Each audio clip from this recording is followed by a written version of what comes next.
Eu quero saudar a igreja com a paz do Senhor Jesus. Dizer que para mim é uma honra muito grande, uma satisfação, estarmos mais uma vez aqui com os irmãos, reunidos, para juntos estudarmos mais uma lição. A lição 9, cristãos firmados na rocha. Eu agradeço em primeiro lugar a Deus pela honra, privilégio, e ao nosso pastor-presidente, pastor Oídio José do Carmo, nosso primeiro vice, pastor Samuel César, toda a diretoria, por essa rica oportunidade. Irmãos, lição 9, cristãos firmados na rocha. Quando nós estudamos essa lição, nós vimos que ela foi dividida em 3 tópicos. E o primeiro tópico, ela fala sobre o cristão e seus relacionamentos. Nós vivemos numa sociedade globalizada atualmente. E o cristão, ele não está fora desse contexto social. Nós vivemos em sociedade, em comunidade.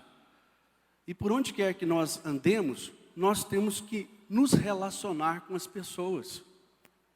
Nós precisamos nos relacionar com as pessoas. E nós sabemos que a sociedade, ela caminha na contramão do que diz a Bíblia Sagrada. Cada vez mais, os homens se afastam da presença de Deus. Cada vez mais, os homens não honram o que está escrito na Bíblia Sagrada. Mas nós, como cristãos, nós temos que estar inserido nesse contexto social, mas ao mesmo tempo honrando a nossa fé, honrando as Escrituras Sagradas. Por onde quer que nós andemos, nós precisamos aplicar, aqui, como o comentarista colocou, a regra de ouro. Ou seja, nós temos que fazer ao próximo, às pessoas, aquilo que nós entendemos que seria bom que eles fizessem a nós. Ou seja, eu só vou fazer aquilo que eu entendo que, se essa pessoa fizesse para mim, seria bom. Andando sempre, buscando todas as vezes, ser amável. E isso deve ser uma qualidade do cristão. Amabilidade. Educação. Por onde quer que você andar, você tem que ser diferença. Você tem que fazer a diferença. E para fazer a diferença, nós precisamos pautar a nossa conduta pelos ensinamentos da palavra de Deus. Se assim nós agirmos, nós estaremos sendo condizentes com aquilo que diz a palavra de Deus. Sendo realmente praticantes daquilo que as Escrituras Sagradas nos coloca no nosso dia a dia. Nós não podemos simplesmente ser ouvintes esquecidos da palavra de Deus, mas praticantes. E todas as vezes que eu, como cristão, estou me relacionando, aonde quer que eu esteja, na faculdade, no meu trabalho, no meu dia a dia, no andar pelas ruas da cidade, e que eu me coloco com amabilidade, com cortesia, com educação, eu estou sendo o quê? Eu estou fazendo o quê? Com que as pessoas entendam que vale a pena ser cristão. Vale a pena você andar na presença de Deus. Nós não podemos simplesmente ser cristãos de fachada. Na igreja, eu vou usar aqui até um bojão, aquilo que sempre está falando o nosso pastor Enoque. Eu não posso colocar uma capa de cristão com piedade aqui na igreja, mas eu saí daqui, essa capa é retirada e eu já não mais pratico os ensinamentos da palavra de Deus. Então, nós precisamos estar alertas, porque as pessoas estão nos observando. Nós somos observados todos os dias. Só de você dizer que é cristão, aonde você estiver, você vai estar sendo observado. A sua conduta, a sua forma de agir, o seu linguajar, tudo estará sendo observado. A sua forma de se pautar. Então, nós temos uma grande responsabilidade sobre nós. Nós carregamos um nome que é sobre todos os nomes, Jesus Cristo. E nós temos que honrar esse nome, por onde quer que nós andemos. Nós temos que entender que nós precisamos praticar o bem, amar o próximo, estar na presença de Deus. Este é um mandamento do Senhor, esta é aquilo que a palavra de Deus está nos conclamando a fazer. E quando nós analisamos os evangelhos, principalmente o evangelho de Mateus que nós estamos estudando, nós vemos que o Senhor Jesus ele deixou bem claro isso na sua palavra, na sua mensagem, quando ele nos colocou o resumo da lei e dos profetas, lá em Mateus 22, 37, 39, que é amar a Deus sobre todas as coisas e ao próximo como a ti mesmo. Então, este é o cumprimento da lei e dos profetas. Amar a Deus sobre todas as coisas e ao próximo como a ti mesmo. Nós temos que amar as pessoas. Nós precisamos olhar para o mundo e ver que o mundo carece da graça de Deus. E muitas das vezes, nós olhamos para o mundo com altivez, como se nós estivéssemos nos comportando como os fariseus. Quando o fariseu viu o publicano, ele começou a orar a Deus e ele dizia: graças te dou, Pai, que eu não sou como ele, que eu dou esmolas, que eu jejum, que eu oro, que eu busco a tua presença, eu não sou como ele. Mas Jesus não queria isso do fariseu. Jesus queria que o fariseu olhasse para o publicano com caridade, com amor, como alguém que necessitava conhecer a palavra de Deus. Este é o Evangelho, esta é a lei dos profetas. Fazer ao próximo aquilo que nós queremos que nos faça e observar a sociedade e ver que ela carece da presença de Deus, que ela carece da graça de Deus.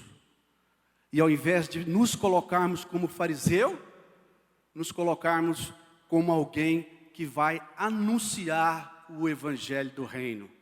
O Evangelho que leva as almas ao reino de Deus. O Evangelho que transforma a vida das pessoas.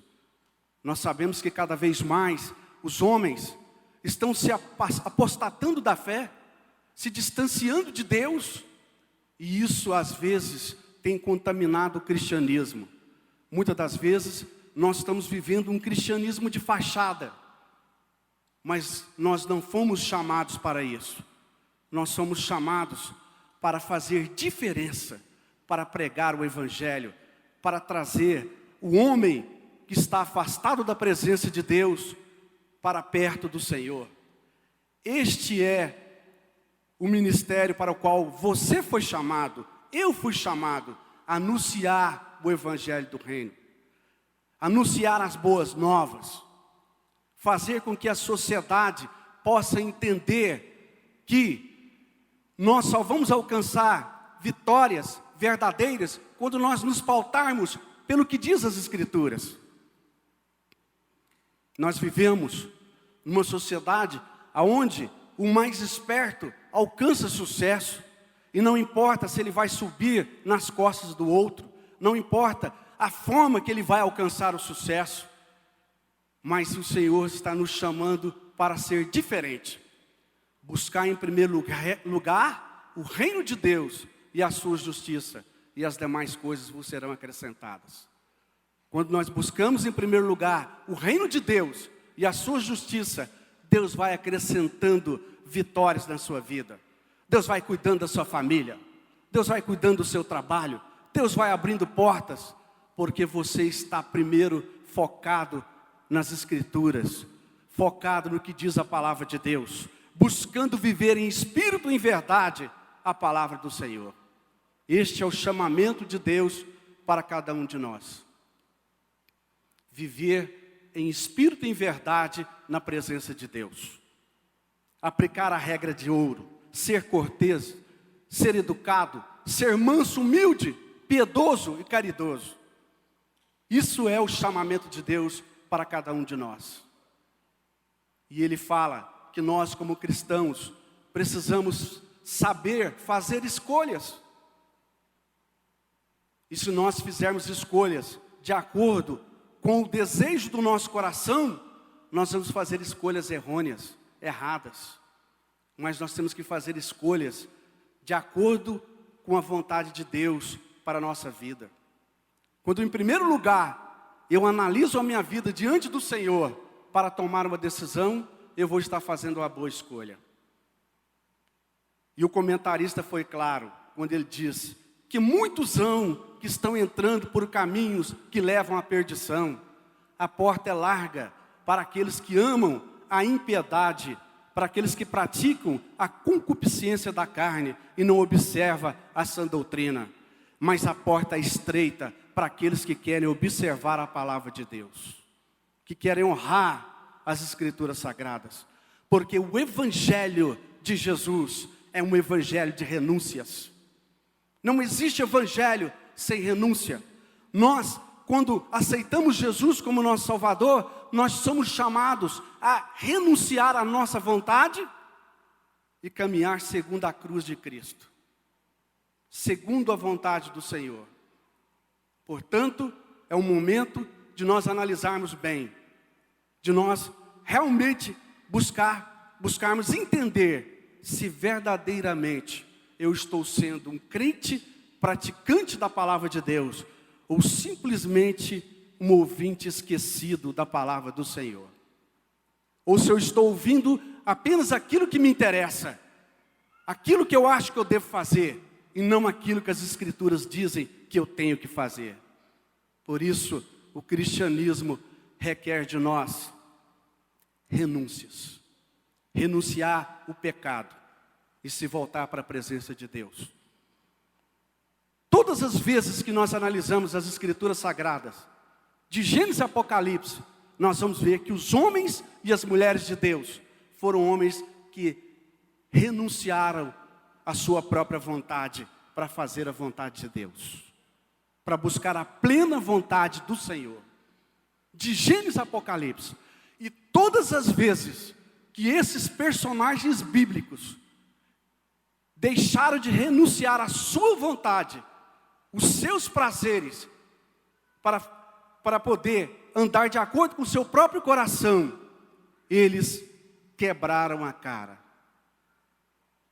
Foram derrotados, enfrentaram situações adversas, dificuldades, porque deram vazão à vontade pessoal, deram vazão ao desejo do seu coração e se esqueceram das Escrituras, se esqueceram do Deus o qual eles serviam, se esqueceram de honrar a presença de Deus nas suas vidas. E nós podemos contemplar isso em vários personagens, que quando resolveram andar por conta própria, se esquecendo da doutrina do Senhor, quebraram a cara. Por isso nós somos chamados a observar a palavra de Deus, observar os mandamentos do Senhor e andar de acordo com a sua palavra. E quando nós estamos estudando essa lição, nós vemos aqui o tópico 2, que vai referendar o primeiro tópico, que fala do cristão e os falsos profetas, que têm proliferado cada vez mais e mais em nosso meio. Os falsos profetas se levantam cada dia mais nós estamos percebendo que eles estão arrebanhando para si multidões de pessoas, anunciando um evangelho de facilidades, anunciando um evangelho que as pessoas querem ouvir, não tendo o mínimo comprometimento com as Escrituras Sagradas. E muitos deles começaram seus ministérios, e eram homens e mulheres que tinham um compromisso com Deus, mas num dado momento, a soberba, o orgulho, a vaidade, o desejo de poder tomou conta da vida dessas pessoas. E eles, então, falsificaram o Evangelho para alcançar os seus objetivos, para rebanhar multidões. E cada dia que se passa, quanto mais se aproxima a volta de Jesus, mais e mais se levantarão falsos profetas, enganando a muitos, levando-os à perdição. E eles são eloquentes, têm palavras persuasivas,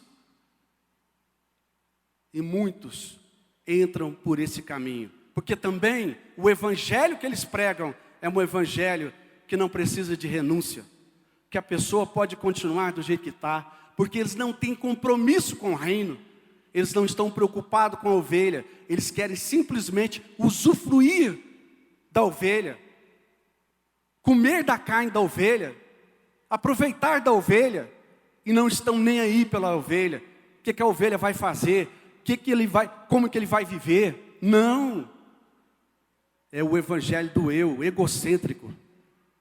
O evangelho deles é um evangelho antropocêntrico, onde o homem é o centro. O homem é o centro, não é mais um evangelho teocêntrico, onde Deus é o centro de tudo. O evangelho deles está tão adulterado que Deus ficou de lado e o homem passou a ser o centro das atenções de todos eles. É fácil perceber esses falsos profetas, de como eles conduzem os seus ensinamentos, de como eles não têm comprometimento com as escrituras sagradas. E aqui o comentarista, ele foi bem claro quando ele diz assim: os falsos profetas e os seus propósitos. Qual é o propósito do falso profeta? O que o falso profeta quer para poder conseguir os seus intentos? O que ele entende que é melhor para ele? O falso profeta, ele quer o quê? Fazer de vós negócios. É o evangelho comercial. As ovelhas viraram negócio. Eles já não mais estão preocupados com o reino. E eles anunciam um evangelho de facilidades terrenas, de vitórias terrenas, de objetivos terrenos. O evangelho deles só se fala naquilo que diz a vida aqui na terra. Não tem preocupação nenhuma em anunciar o reino de Deus. E cada vez mais, eles vão se engrandecendo e vão trazendo títulos diferenciados para as suas doutrinas, porque a vaidade é tanta, que eles querem ter condições acima de todos. Vão se intitulando apóstolos, vão se intitulando, daqui a pouco vão ser o próprio Deus, vão ser divindades. Daqui a pouco, eles vão estar sendo adorados acima do próprio Deus. Esses dias eu estava vendo um desses falsos profetas, e eu vi que eu ia ministrar, e eu fiz questão de assistir um programa de um desses. E eu pude ver que ele se apresenta como se Jesus fosse o seu servo. Não é ele que serve a Deus, é Jesus que serve ele. Parece que tudo que ele fala para Jesus fazer, Jesus tem que fazer. Ele se apresenta como um maioral, como se ele fosse o próprio Deus. E que o nosso Deus está a serviço dele. E eles têm uma eloquência grandiosa. E se você não estiver pautado no conhecimento da palavra de Deus, na doutrina bíblica, e se você estiver passando por dificuldades, você vai ser facilmente enganado por esses falsos profetas. Porque você vai ouvir aquilo que você quer ouvir. Você quer o quê? Solução do seu problema. E eles só trazem isso. Solução dos seus problemas, bênçãos financeiras, situações complicadas que se tornam bem fáceis quando você está servindo aquele ministério. E preste atenção, você só também um dos pontos dos falsos profetas. O ministério que você é abençoado é só o ministério dele. Não adianta você ir para outro ministério, não. E aliás, eles são tão eloquentes, tão terríveis, que eles conseguem inculcar na pessoa que se ele sair daquele ministério, ele vai ser amaldiçoado. Porque aquele ministério é que tem condições de curá-lo, de dar vitória, de dar bênção, de protegê-lo, e que nenhum ministério mais tem condições de fazer isso. Alguém conhece esses falsos profetas por aqui? Levante a mão. Ainda bem que muitos conhecem. Muitos conhecem. E se nós não tivermos estudando a palavra de Deus, buscando a revelação do Senhor, nós vamos ser facilmente enganados por esses falsos mestres, falsos profetas. E quando o comentarista colocou aqui, como discernir um falso profeta? Como que nós vamos fazer? Eu até anotei aqui algumas situações para que a gente possa discernir um falso profeta. Eu coloquei aqui a característica de um falso profeta. Primeiro, relativiza as escrituras. Eles não se aprofundam na verdade. Tudo é muito relativo. E eles têm já os textos bíblicos que eles aplicam no seu dia a dia. E alguns textos bíblicos eles colocam de lado. Esse não. Esse vai trazer uma preocupação ali naquele povo. Esse não pode. Então eles relativizam as escrituras sagradas. Comercializam o evangelho. Você só vai ser abençoado se você fizer barganha com Deus. Você tem que fazer aquilo, levar aquilo, vocês sabem o que eu estou falando, né? Dinheiro, né? E para conseguir a vitória. Oferta de sacrifícios, e muitas pessoas têm perdido emprego, têm perdido casa, têm perdido bens, em busca de alcançar uma graça.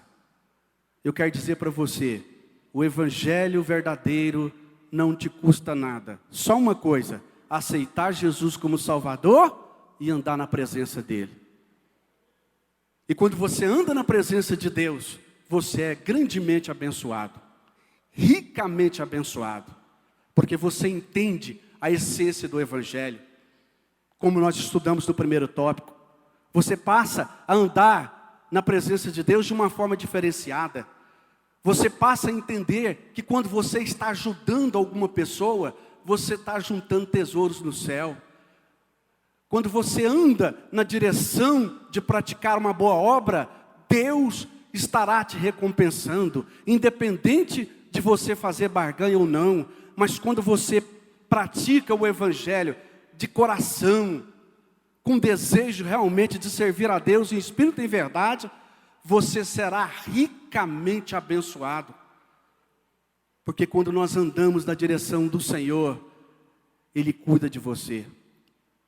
Não é necessário de fazer barganha com Deus. Não é necessário você vender tudo que você tem, simplesmente para alcançar uma bênção. Você pode até fazer isso, como aquele jovem rico que o Senhor Jesus o testou, porque viu que ele tinha colocado o seu coração nas riquezas. Jesus só fez aquilo porque sabia que ele estava com o seu coração devotado nas riquezas. Não, o cristão sabe que nós recebemos as bênçãos de Deus. Nós somos simplesmente administradores, mas tudo pertence ao Senhor. Tudo está à disposição do Senhor. Tudo que o Senhor tem colocado em nossas mãos está à disposição do Senhor. Considera as suas revelações inquestionáveis. O falso profeta, ele considera as suas revelações inquestionáveis. mesmo que essas revelações estejam indo de encontro com a palavra de Deus. E eles começam também a proclamar e interpretar as Escrituras segundo a sua ótica, segundo o seu entendimento, segundo o seu bel prazer. E as Escrituras devem ser interpretadas na direção do Espírito Santo de Deus, na direção do poder de Deus em nossas vidas. Quando assim nós fazemos, nós estamos cumprindo aquilo que diz a palavra de Deus. Outra situação que eles colocam aqui: um falso profeta sincretiza o evangelho, miscigenando a fé, introduzindo doutrinas espúrias aos verdadeiros e inquestionáveis ensinamentos da palavra de Deus. Prestaram atenção nessa passagem? Um falso profeta sincretiza o evangelho. Nós temos visto muitos ministérios que têm adotado práticas ubandistas, catolicistas, para atrair ovelhas para o seu rebanho.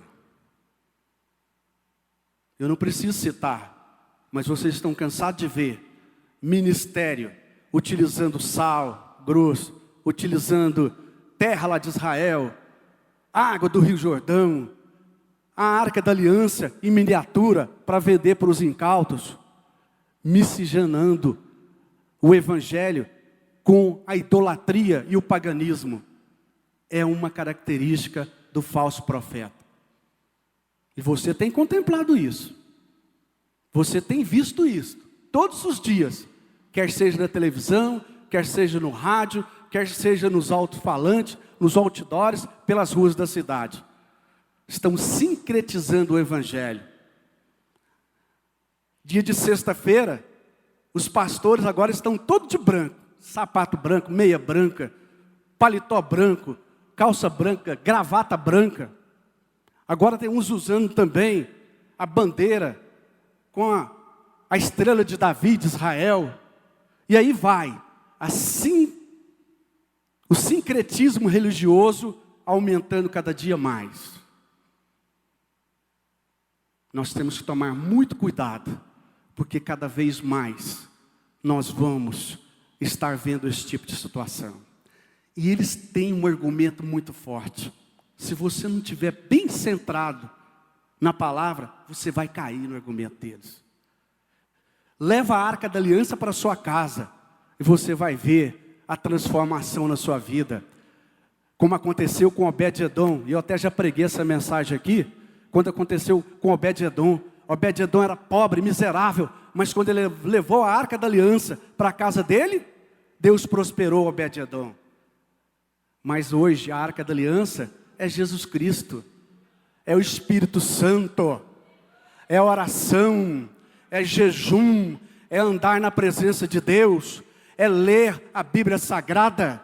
Tudo isso é engano. Não vá por esse caminho, não vá por esse caminho, que eu sei que muitos têm se perdido da fé e se apostatado do verdadeiro evangelho.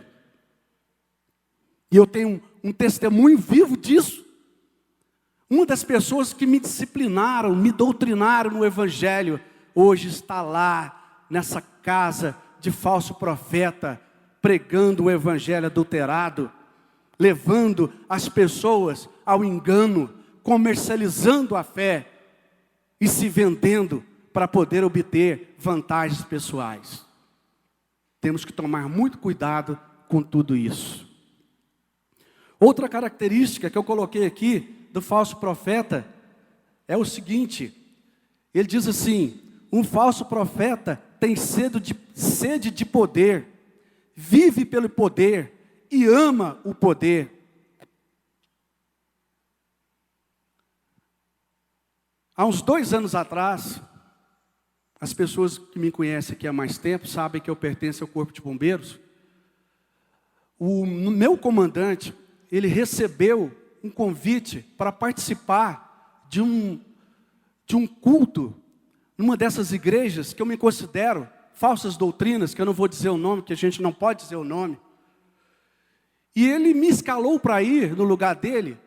E quando eu cheguei ali, eu vi esse pastor, que é muito famoso aí no Brasil, porque eles amam a fama.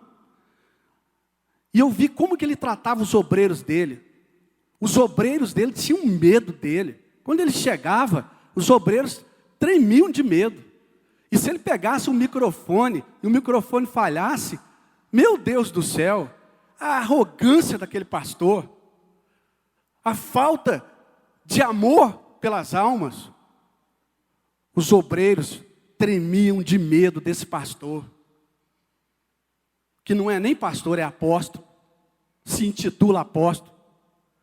E eu fiquei olhando aquilo e observando e vendo. E aí quando ele pegava o microfone, ele se transformava.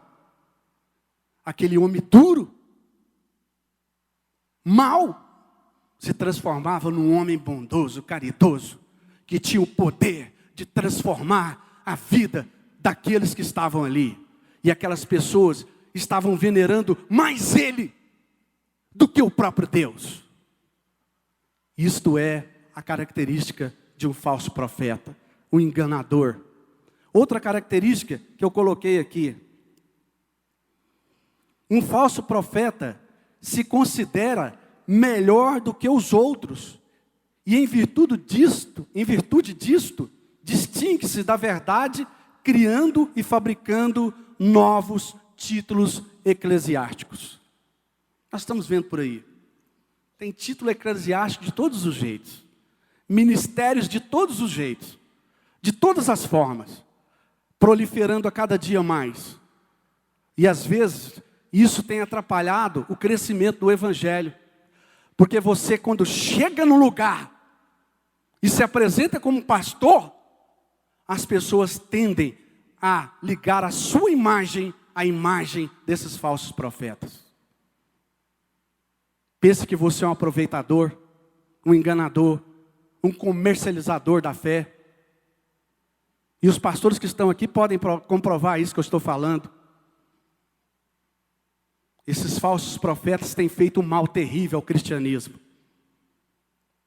E muitas pessoas têm deixado de ouvir a palavra de Deus por causa desses falsos mestres, falsos pastores que perverteram o evangelho,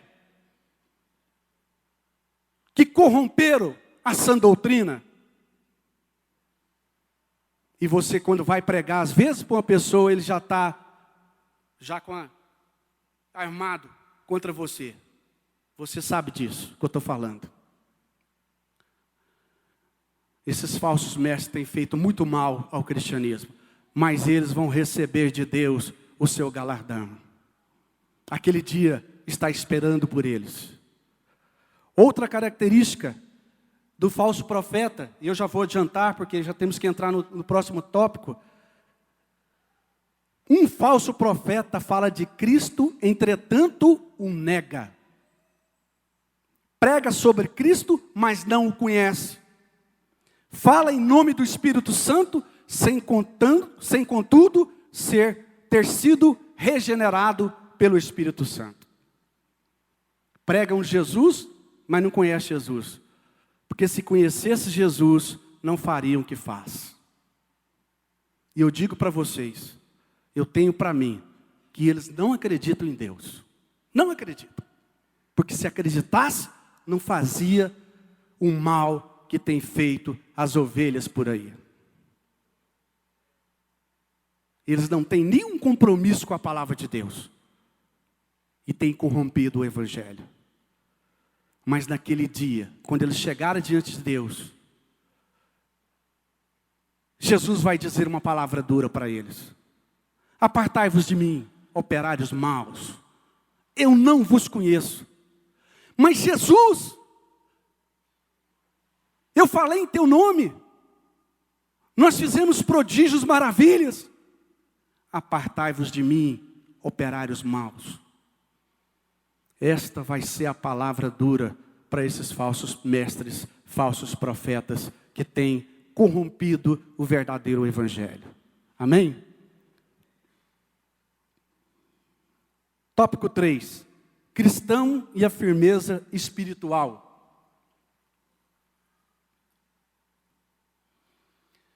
Quando nós analisamos a vida do Senhor Jesus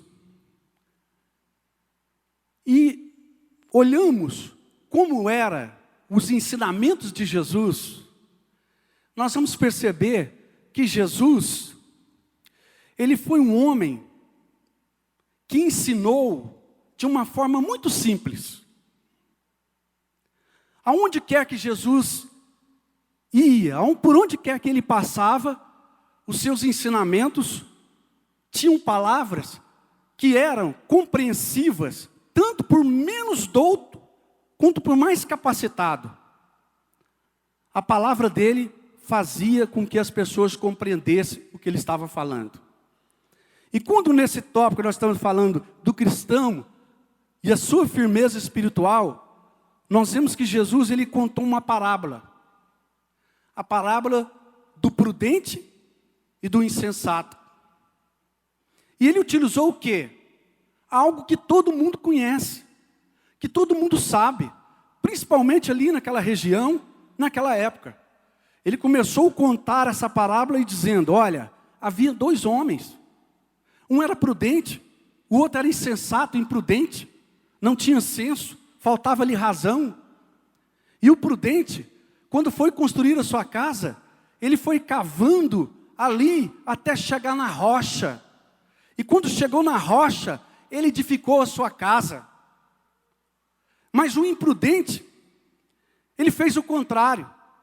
Ele simplesmente construiu a sua casa na areia. Na verdade, Jesus estava mostrando essa condição e ao mesmo tempo dizendo que isso, na verdade, simbolizava o quê? A nossa vida espiritual diante de Deus. Um prudente construiu a sua casa na rocha. O insensato construiu a sua casa sobre a areia. Ou seja, todos os 2 ouviram a palavra de Deus. Mas um praticou a palavra de Deus. Construiu a sua casa na rocha. E o outro simplesmente ignorou a palavra de Deus. E construiu a sua casa na areia. E aí Jesus começa a contar e diz, e aí veio a tempestade. Veio uma chuva forte, ventos. E deu contra aquela casa do prudente. Mas a casa ficou firme, porque estava na rocha. E a mesma situação aconteceu na casa do insensato, do imprudente. E grande foi a sua queda. O que Jesus estava falando conosco nessa passagem?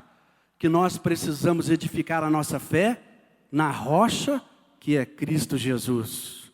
Quando você edifica a sua fé na rocha que é Cristo Jesus, você está em condições de passar por tribulações. Você está em condições de passar por adversidades, por problemas. Porque quem está com os pés sobre a terra vai enfrentar dificuldades, vai enfrentar problemas. Jesus está falando o evangelho verdadeiro. Ele está dizendo que ninguém que está sobre a terra está livre de passar por dificuldade, de passar por problemas. Mas existe uma diferença. Aquele que edificou a sua casa na rocha, que é Cristo Jesus, permanecerá firme diante dos problemas, das dificuldades, das adversidades.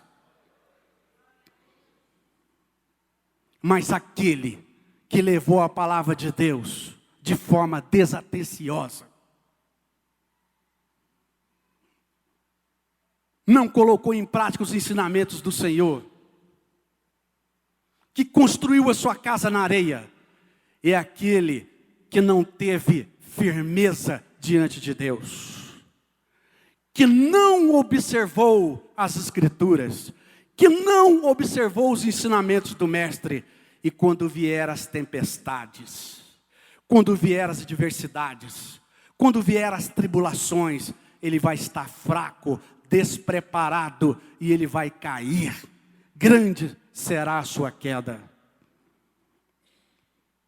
Este é o verdadeiro evangelho. O evangelho que diz que você passa sim por provas, mas tem vitória se você estiver em Cristo. Mas o evangelho mentiroso, que se você vem a Cristo, você vai ser rico, você vai ser próspero, você não vai ter dificuldade, você não vai ter problemas, você vai simplesmente viver na terra como um rei, sem nenhum problema, sem nenhuma dificuldade. Esse evangelho é falso, corrompido e não existe. No mundo tereis aflições, tem de bom ânimo, e você verá a vitória sobre as suas dificuldades. Até porque a vitória só é boa quando você transpõe os obstáculos, quando você enfrenta os problemas e alcança o objetivo. Ninguém que passa pela terra vai deixar de enfrentar situações adversas. Mas uma coisa nós sabemos: Jesus nos deu a direção de como nós podemos suportar as intempéries da vida, os problemas, as dificuldades, edificando a nossa casa na rocha. E essa casa na rocha é o quê? Participando dos cultos, buscando a presença de Deus, lendo as Escrituras, buscando o discernimento do Espírito Santo, para nós andarmos de acordo com a sua vontade. Quando assim nós fazemos, nós somos mais que abençoados. Amém? Os irmãos, coloquem de pé. Nosso tempo já chegou ao final ali, não tocou ainda o sino, mas já está no horário. E eu quero aqui ler 2 versículos ainda. Lá em 1 Coríntios capítulo 15, 58, Paulo está dizendo: fomos salvos para permanecermos firmes e constantes. Provérbios 14, 15. O prudente atenta para os seus passos. O prudente atenta para os seus passos. Irmão, os irmãos que me conhecem sabem que sempre no final da escola bíblica, não é todas as vezes, mas sempre que um assunto tem um direcionamento de algo que eu vivi, eu dou um testemunho no final. E olhando esse ensinamento, eu tive uma experiência há muitos anos atrás, no ano de 1987. Eu me lembro que eu era cadete na época, e houve um seminário ali na igreja de Vila Nova. E eu fui escalado para ser um daqueles cadetes que entrava segurando uma bandeira. Um entra segurando a bandeira do Brasil, outro entra segurando a bandeira de Goiás, e a bandeira dos estados, que eu creio que, eu não me lembro direito, mas eu creio que era um seminário de missões. E ali, a gente estava preparado, nós estávamos preparados para fazer aquele evento, e terminando aquele ali, a gente ia embora. Mas o pastor Jorge Branco, na época, ele fez algo diferente. Ele colocou a gente sentado num lugar que não dava para a gente ir embora. Aí a gente tinha que ficar até o culto terminar. E aí, nós fomos participando, eu comecei a ouvir aqueles hinos, aqueles cânticos, e Deus começou a trabalhar no meu coração. E de repente, passou a mensagem para o pregador, e aquele homem pregava, e cada vez mais, o meu coração saltitava dentro de mim. E eu pensava comigo, quando ele fazia o apelo, eu vou lá na frente. Eu vou lá na frente. Eu vou. Mas eu tinha 2 companheiros meus, prestem atenção, o quanto é importante o testemunho do cristão. Esses companheiros meus, Um era presbítero e o outro era diácono. E eu estava sentado do lado deles. E de repente aquele homem com aquela eloquência, e no final ele dá o testemunho da vida dele. Eu falei, agora eu vou. Eu estava sentado e eu disse, agora eu vou. Mas aí de repente aquele homem começou a fazer o apelo. E eu já estava levantando para ir, eu olhei para a esquerda, do presbítero, para a direita do diácono. E eu lembrei, esse pastor é igual esse diácono aqui, ó. O diabo, ele fala no seu ouvido. Esse pastor aqui, ó, está pregando, ele é igual esse diácono. Esse diácono aqui, quando a gente cruza o meia ponte, ele já tira a aliança do dedo. Esse aqui é a mesma coisa, vou nada. E não fui. Mas Deus teve misericórdia de mim e me deu outra oportunidade. O que eu quis dizer é o seguinte, o testemunho do cristão tem um valor muito grande. Aquele dia poderia ter sido a minha última oportunidade. E eu não fui porque eu olhei para a vida de dois que não andavam de acordo com o Evangelho. Irmãos, as pessoas às vezes não leem a Bíblia, não vão à igreja, mas estão lendo a sua vida. Estão olhando para você, estão vendo o seu testemunho, como você age, se você é um bom pagador, se você cumpre aquilo que você fala, se você tem uma posição de honestidade dentro da vida cristã. E isso às vezes tem um valor inestimável. O que eu quero dizer e concluir com isso. Nós, cristãos, temos que dar testemunho de verdadeiros cristãos. E nós, cristãos, não podemos ser ouvintes esquecidos da palavra de Deus, mas praticantes. Amém? É difícil? É. Mas na presença de Deus, o Senhor vai nos capacitando, vai nos dando sabedoria, vai nos dando graça. E você, às vezes, pode até cometer algum deslize. Às vezes você fica nervoso numa situação, já aconteceu comigo. Mas às vezes eu vou para casa, eu deito e eu digo, até amanhã para me chegar lá e pedir perdão para aquela pessoa. Porque o Espírito Santo incomoda. Quando nós temos a presença do Espírito Santo, ele nos incomoda a viver a plenitude da palavra. Oremos para que Deus nos capacite a ser ouvintes praticantes e não esquecidos da palavra do Senhor. Oremos. Senhor nosso Deus e Pai, nós te louvamos, nós te engrandecemos, nós estamos aqui na tua presença e nós te clamamos, Senhor, que nós possamos aplicar a regra de ouro, que nós possamos cumprir a lei e os profetas, que nós possamos agir como prudente, e que o Senhor nos dê discernimento dos falsos mestres, dos falsos profetas, e que o Senhor nos capacite, ó Pai, a andar em espírito e verdade na sua presença. Assim nós oramos e te pedimos em nome de Jesus. Amém? Irmãos, podem assentar. Eu devolvo o microfone ao nosso superintendente, já agradecido pela rica oportunidade que nos concedeu.